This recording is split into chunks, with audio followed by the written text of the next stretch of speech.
Between March 2010 and September 2016, there has been a substantial drop in the number of police officers. A 15% reduction, the equivalent of over 20,000 officers.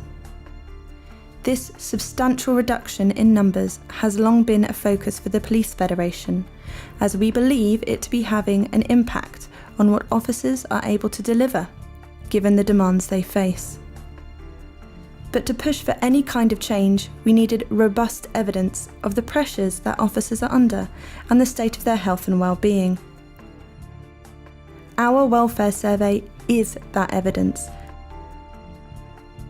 and has been critical in building awareness, influence, and most importantly, initiating action, positive change for the greater good of our members.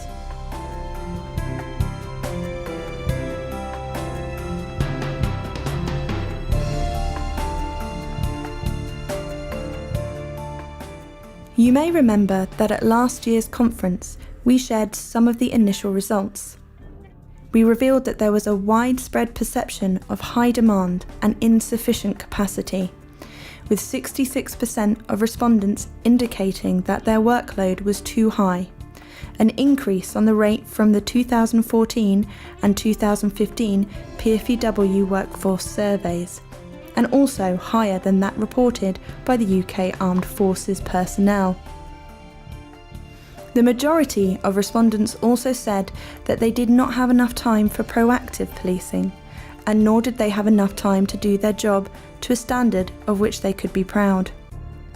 In fact, only 9% felt that they had enough officers to meet all the demands made on their team, and 1/5 of officers who knew their team's minimum staffing levels indicated that this was never or rarely achieved. Is it any wonder then that 39% of respondents reported that their jobs were very or extremely stressful, or that the police officers' psychological well-being appears to be considerably poorer than that of the general public? 80% of respondents said that they had experienced feelings of stress, low mood, anxiety, or other mental health and well-being difficulties within the previous 12 months. And in over 90% of these cases, the respondents said that these feelings had been caused by or made worse by work.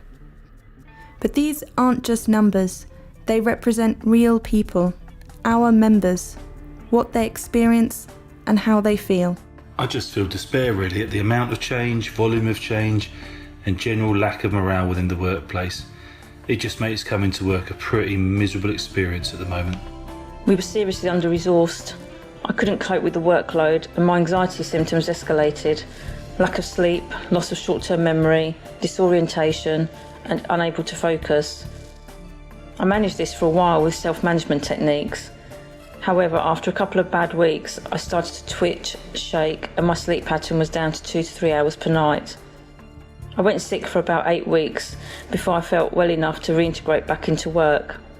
It has taken me the best part of 6 months to feel fully confident and productive again.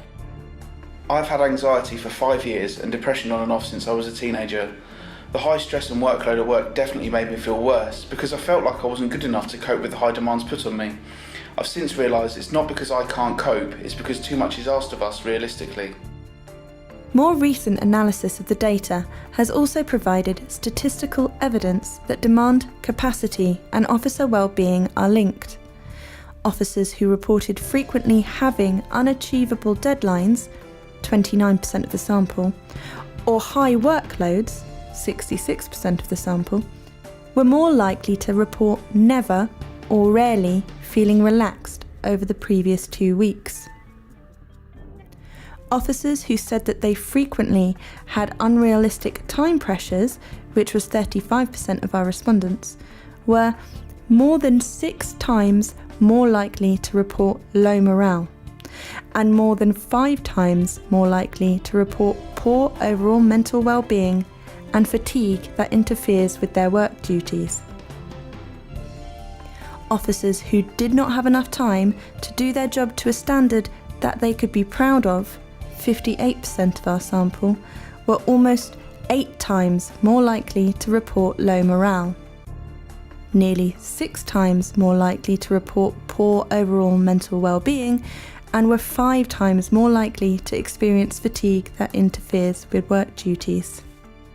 And finally, it wasn't just officers' psychological well-being that seemed to be linked to working practices. Officers who said that they were frequently single-crewed were more likely to be verbally insulted, threatened, and physically attacked once a month over the previous year. I felt isolated and vulnerable at work, as I cover a huge area now and backup can be a great distance away. I am invariably single-crewed and worried about getting hurt or assaulted. I'm just starting a 10-hour Friday night shift, single-crewed with only parva and handcuffs.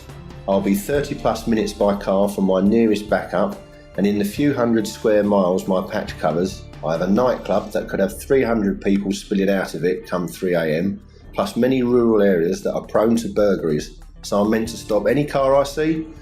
All this, and I'm on my own. The response from the SMT about single crewing is that if we are not capable of it, we should leave the police.